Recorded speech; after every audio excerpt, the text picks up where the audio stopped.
Bonjour à toutes et à tous dans cette nouvelle vidéo dans laquelle nous allons voir ensemble des exemples de messages d'erreurs de nos répartiteurs de charge et puis nous allons voir ensemble comment mettre sous surveillance en fait nos répartiteurs de charge avec CloudWatch ou la journalisation aussi. Donc on va suivre le flow suivant.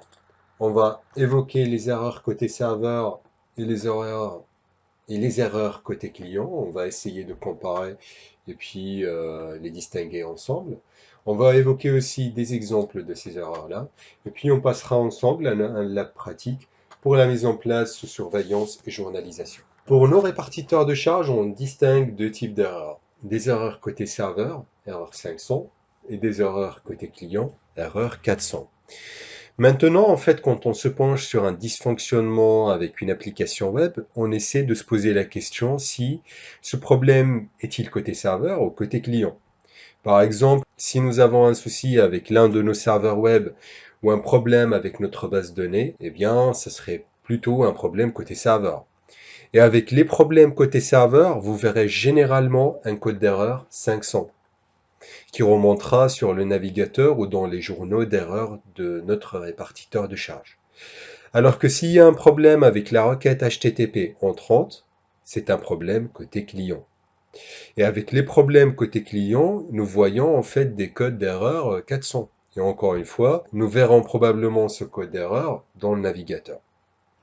Ainsi, chaque fois qu'on voit un message d'erreur 500, je veux que nous nous rappelions en fait ensemble qu'il s'agit d'une erreur côté serveur. Maintenant, l'une des erreurs les plus courantes que nous verrons en ce qui concerne un répartiteur de charge, nous pouvons avoir le message Gateway Timeout. Et cela signifie que la cible de l'équilibreur de charge n'a pas répondu.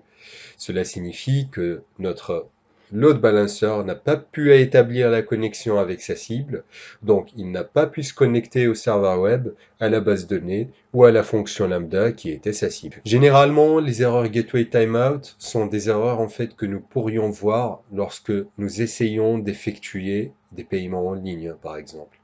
Et la demande peut expirer si le système bancaire prend trop de temps à répondre.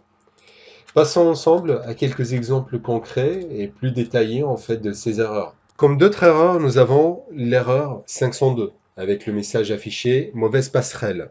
Et cela signifie que notre cible est inaccessible. Et si nous voyons ce message, alors la première chose que nous voudrons vérifier est de savoir si le trafic est autorisé à partir des sous-réseaux de l'équilibreur de charge vers les cibles sur le port cible en fait. Donc on a peut-être une question d'ouverture de flux. Et il y a aussi HTTP 503, service non disponible. Et cela signifie que nous n'avons aucune cible enregistrée. Rappelez-vous très bien, lors de la vidéo précédente, j'ai oublié de mettre en place en fait des instances dans ma target group. Quand j'ai lancé effectivement ma requête de connexion sur le DNS de mon répartiteur de charge, j'avais un souci, j'avais cette erreur-là, service non disponible. D'où l'utilité quand même de faire des erreurs et de partager ça avec vous. Détaillons maintenant les erreurs côté client. Nous pourrions voir des erreurs HTTP 400, requête incorrecte. Et cela signifie que la demande HTTP est mal formée. Il existe également des erreurs 408, délai d'expiration de la demande. Et nous pourrions voir cette erreur si le client, par exemple, n'a pas envoyé de données avant l'expiration d'un délai d'inactivité. On a commencé une action et puis on s'est trouvé occupé par la sollicitation d'un collègue ou de quelqu'un de notre famille. On a oublié de saisir les informations et puis on reprend. Et malheureusement, ça peut pas passer. Et puis enfin, il y a les erreurs 464. C'est une erreur en fait que nous pourrions voir si le protocole de la requête entrante est incompatible avec le protocole du groupe cible. Donc en gros, nous envoyons une demande en utilisant un protocole non pris en charge. En tant qu'administrateur SysOps, nous nous préoccupons principalement de ce qui se passe côté serveur. Nous sommes donc davantage préoccupés par les erreurs 500. Pour avoir des pistes de compréhension de ces erreurs, nous pouvons nous appuyer sur les métriques CloudWatch. Par défaut, CloudWatch surveille les logs d'un répartiteur de charge. Nous allons générer un trafic par des visites à notre site web via le DNS du répartiteur de charge, et puis nous allons consulter ensemble le résultat côté CloudWatch. Donc, nous aurons besoin de notre répartiteur de charge, déjà créé dans la vidéo précédente, et de nos instances EC2. Partons ensemble à la console AWS.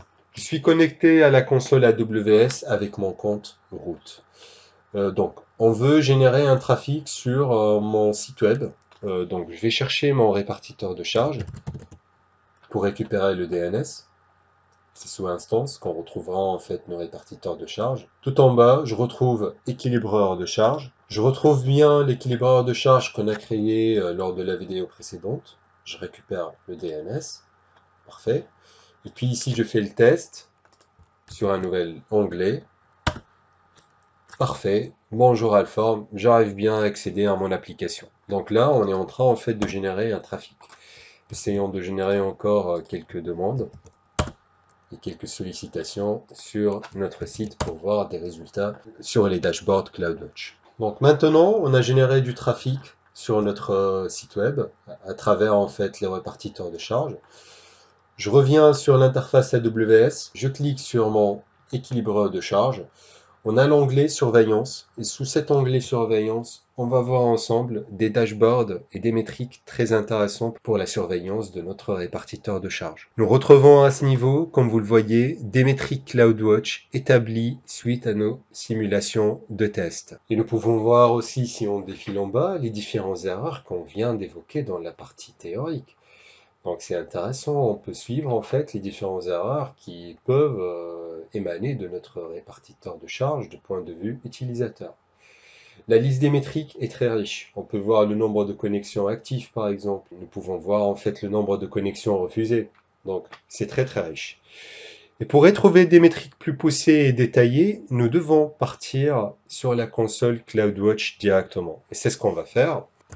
Dans la barre de recherche, CloudWatch. Parfait, je suis sur l'interface CloudWatch. Je clique sur toutes les métriques et là, je sélectionne l'option application ELB et partons sur métriques par application ELB, par AZ, par TG. TG revient à Transit Gateway. Donc je clique sur métrique par application, par AZ et par Transit Gateway. Et là, on retrouve en fait tous les métriques pour tous les équilibreurs de charge créés sur mon compte.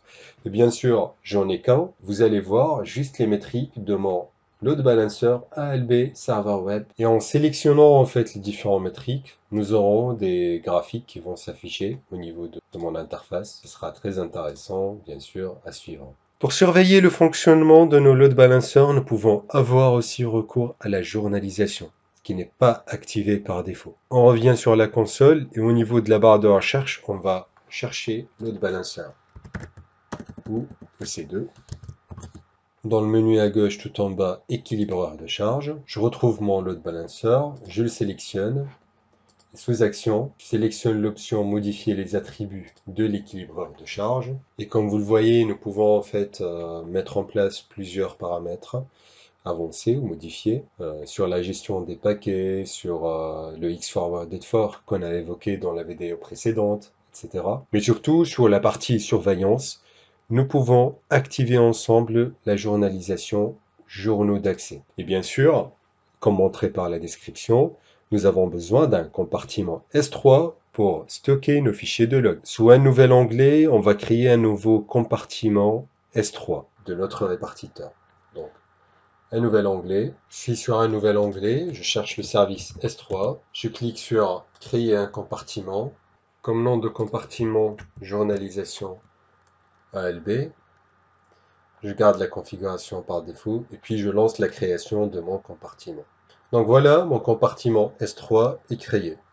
Après la création, nous devons modifier la politique de notre compartiment S3 pour permettre à notre service ALB, Elastic Load Balancer, d'écrire sur notre compartiment. C'est de l'IAM. Donc on sélectionne le bucket de compartiment et sous autorisation, je pars au niveau de la stratégie du compartiment et je la modifie.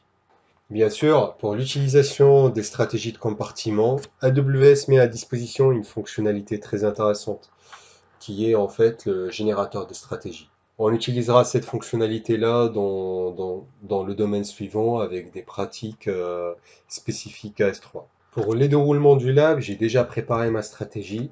Je récupère ma stratégie que je vais vous rattacher à la section ressources. Et puis on récupère le nom, la arène de notre compartiment. C'est à adapter aussi à votre niveau. Et bien sûr, je supprime ce qui précède. Parfait.